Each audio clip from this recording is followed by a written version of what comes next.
Hi and welcome to today's live chapter reading of Elusive by Via Marie, courtesy of Itsy Bitsy Book Bits. Chapter 1, Sheldon. The sun is shining against the backdrop of a clear blue sky in the city of Manhattan. My partners and I are just coming off a long shift with an overnight flight to Bel Air and back. Another crew is in place, safeguarding the family I'm paid to protect, while we take a much-needed couple-hour reprieve. Nick sitting in the passenger seat in the sporty black sedan and spots a brick-fronted coffee shop boasting of homemade Danish. "Right-hand side," he yells. "Roger that," Cole replies, tapping the brake and skillfully veering lanes in the congested New York City traffic before sliding perfectly into the only parking space left on the street. I laugh under my breath. Nick and Cole are more like family than co-workers, and both clearly need a sugar fix. I should have taken my car to the airstrip and parked, but since I didn't, I follow these two sugar hounds into the building that smells of freshly made bread and cinnamon. "Can you order me a large coffee?" I ask, nodding towards the restroom, but not waiting for a response before making my way towards the back. When done, I walk out deep in thought, contemplating the multitude of things that still need to be done to ensure Katerina Prestine is safeguarded when she finally meets her relatives, who just happen to be the most notorious crime family in Italy. "Give that back," a female voice huffs. I look up just in time to avoid being taken out by a furious petite blonde who's standing between the tables blocking my path. She's trying to snatch something out of a large bearded man's hand and almost backhands me for the second time in the process. What seems to be the problem?" I ask, grasping her wrist, looking first to her and then to the man still seated at the table. Neither appears to be in a hurry to explain. I clear my throat. I asked a question. "I'm so sorry, it's nothing really," the woman finally says, but her alabaster skin is dotted pink, closely matching the colour of her lips, and her bright violet blue eyes are fixed intently on the man. He continues leering at her, holding a card in his hand and turning over to display a picture of the woman standing next to me. A business card, and now her concern is apparent. The lady would like her card back. The man sits taller in his chair and makes a show of spinning on the table in front of him before responding. "She dropped it. I picked it up. Now it belongs to me."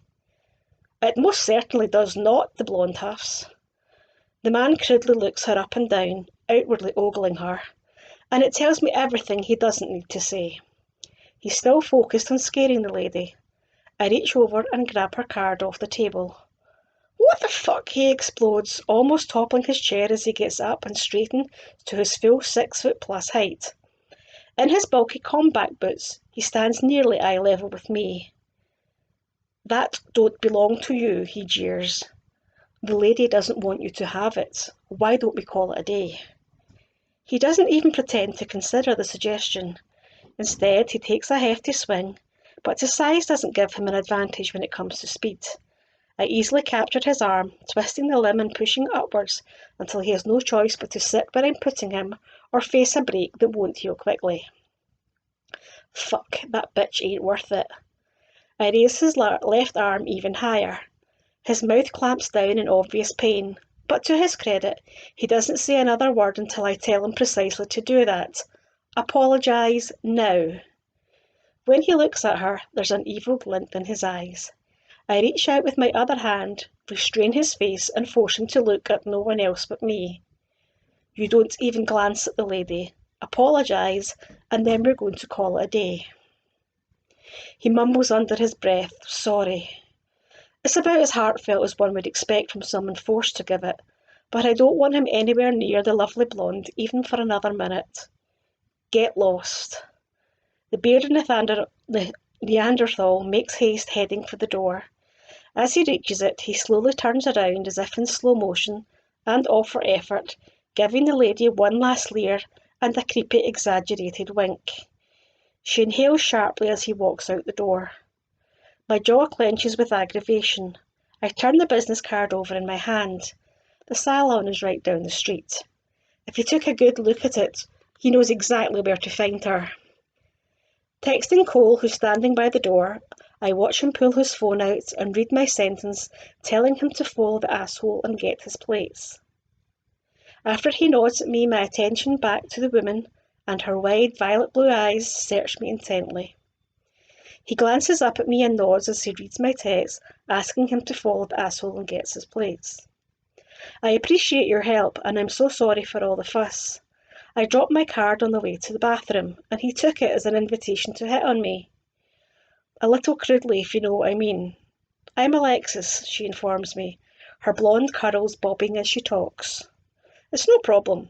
My name's Sheldon, and I gathered as much. You need to call the police and fill out an incident report. I don't have time to hang around, but if they have questions, you can give them my contact number, I respond, giving her my business card. Her brow crinkles. You really think it's necessary to call the police? I mean, he was a total jerk, but he didn't do anything illegal. Her head tilts as she waits for my answer, and it's difficult to focus on anything except the long, bare, creamy expanse of her neck. Only because he wasn't given the chance. I've seen this type a million times, and by that look in his eyes, he's not done with what he has in mind. Call the police, Alexis. Bossy much? Her curls sweep behind her shoulder as she meets my eyes, a scowl marring her beautiful face. Almost immediately, her face breaks into a smile, and even though she tries to cover it with her hand, I see it before she can hide it. My lips quirk at her attempted but failed sass. She has absolutely no idea just how bossy I can be. More than you'll ever know, I retort, because no woman will ever see that side of me again, except the regulars at the club, the ones who thrive at doing as they're asked and are perfectly happy to go back to their everyday lives afterwards. No explanations, no negotiations other than limits, and definitely no misconceptions. Her plump pink lips draw into a tight line, and Alexis tosses her curls at me as she digs into the handbag hanging from her shoulder. Well, thanks for the help. I'll consider calling the police when I get back to the shop. I draw my eyes away from the curve of her hips and indented waist as she triumphantly holds up a set of keys. I'm sure my face shows my surprise. It wasn't a question, Alexis. If a report hasn't been filed by the end of the day, I'll do it myself, and I don't think that's what you want. Turning, I leave her pondering how a perfect stranger would even know if she did or didn't file it. Nick is at the cafe door with all our drinks and a bag, no doubt filled to the brim with sugary desserts. I relieve him of the cardboard carrier of coffee, and before Cole's even rejoined us, he's torn open the sack and devoured one of the glazed donuts. Cole catches up to us by the time we reach the car, and Nick holds the bag out for him so he can pick out a donut before he gets into the driver's seat. None for you? Nick asks, but it's more of a statement than a question, because he knows I won't eat sugar for breakfast. I shake my head, getting back in the back seat. Cole has a long chocolatey pastry hanging out of his mouth as he starts the car. Did you get the number plate? I ask, placing each of them their coffees in the holders between them before taking a drink of my own. I've got it. Give me a sec, Cole mumbles, pulling his seatbelt around him. Got a picture of the plate. He forwarded to me before starting the car and pulled into the traffic. The minute the licence number comes through, I send it to our intel department, instructing them to give me a full report of the man in the coffee shop and Alexis Barrington, the pretty little blonde. Caterina has a meeting with her great-uncle, who just happens to be the Don of Italy, the very one suspected of putting a hit on her father, the kingpin of the New York City. It takes a multitude of calls to ensure her safety from the Italian family, and by the time I'm done, we're nearing the other side of the city. We've almost arrived at the Skyrise, which is home to Chase and Caterina when they're in the city. My cell rings right before we're about to pull up, and it's the big boss himself. Everything okay, Chase? Hi, Sheldon. There's just been a slight change in plans. We're going to need some help preparing Caterina for the meeting with her great-uncle. I need a hairdresser, and Gabby didn't realise the one we usually call is on vacation. Any chance you can find someone trustworthy, or that already has security clearance? Sorry for the short notice, but I didn't realise our regular wasn't available. I've been assigned to keep this man's wife safe for some time, and Chase Preston has more money than most people in the world. Yet his humility never seems to amaze me. No apology necessary, I'll get on it right away. Greatly appreciated, Sheldon.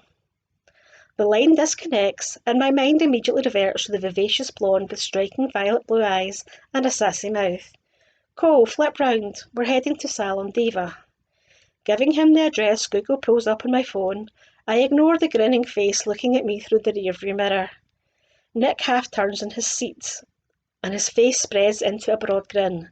Something we should know? The ladies' man of the group probably means well enough, but he's always on the prowl and always trying to hook me and Cole up with his friends' dates. We both put up with his playful pestering to a point, but neither has ever taken the Miltons offer. Chase needs a hairdresser for Katerina this afternoon, I remark, and then send a message to have Intel get me the report on Alexis in the next 10 minutes. The drive through bumper-to-bumper traffic at mid-morning gives me the chance to read the in-depth summary when it arrives.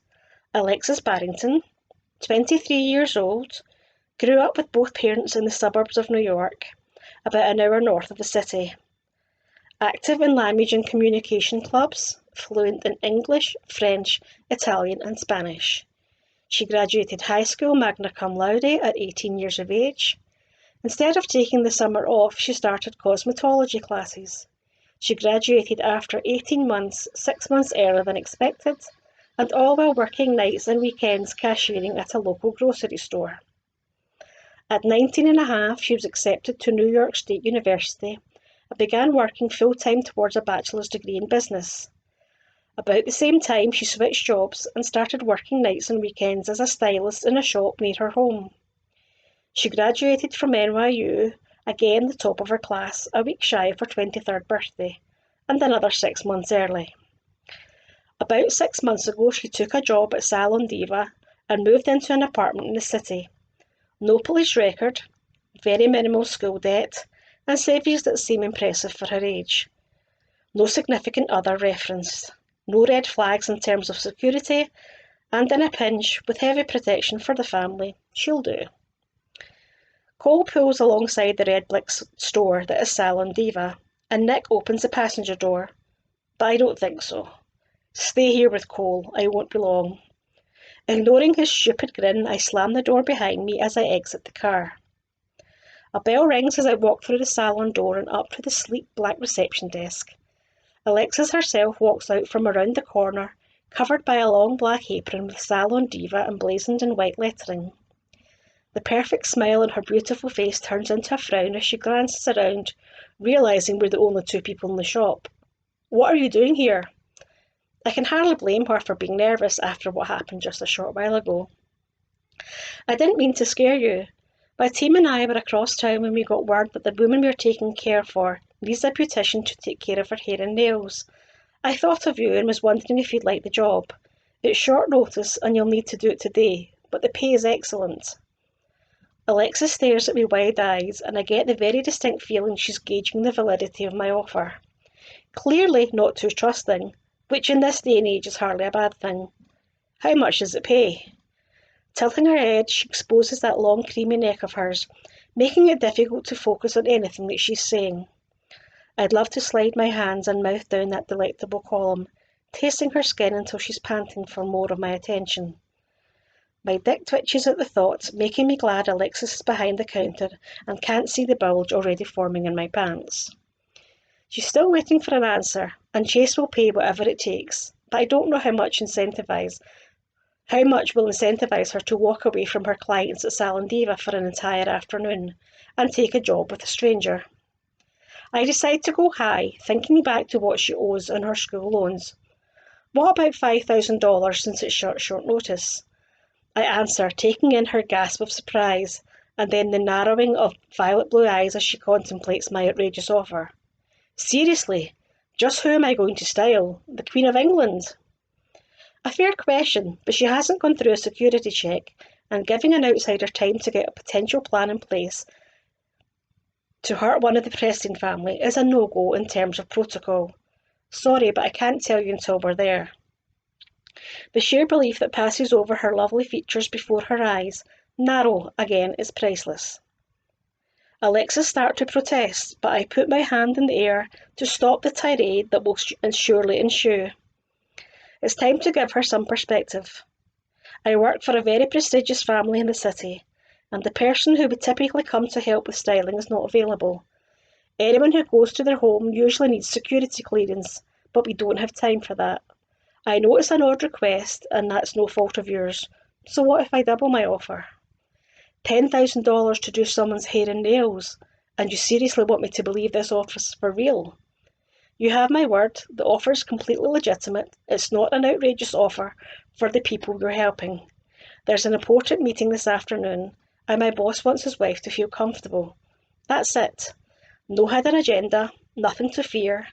Just a drive across town to a penthouse in a nice area, a couple of hours' work, and then I'll bring you home.